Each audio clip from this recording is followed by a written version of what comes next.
Bahujan Samaj party जिंदाबाद जिंदाबाद जिंदाबाद।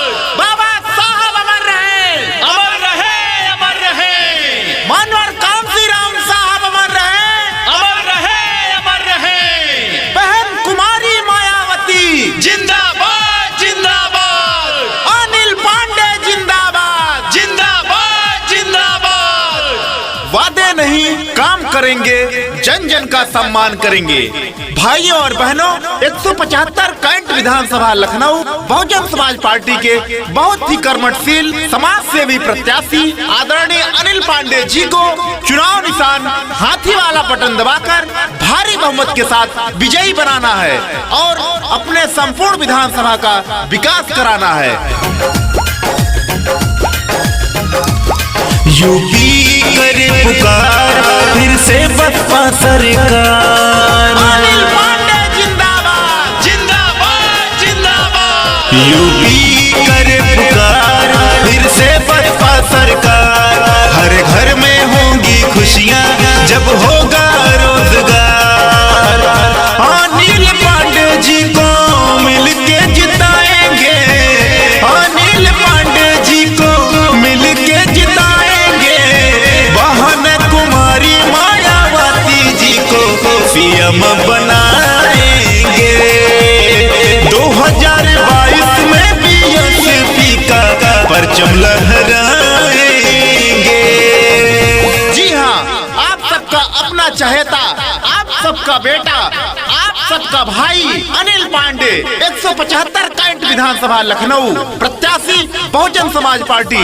जी हाँ, हाथी वाला बटन दबाना है, आदरणीय अनिल पांडे जी को जिताना है। अनिल पांडे जिंदाबाद जिंदाबाद जिंदाबाद। बहुजन समाज पार्टी जिंदाबाद जिंदाबाद जिंदाबाद। कानून का फिर से राज चलेगा, मिट जाएगा अपराध हो।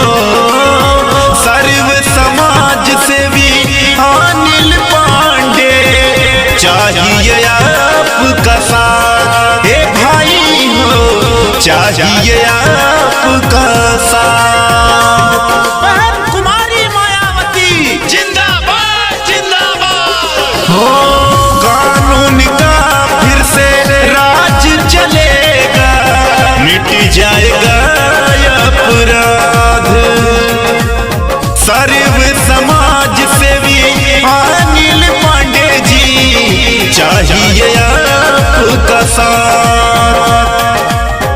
हाथी वाला बटन दबाएंगे, हाथी वाला बटन दबाएंगे।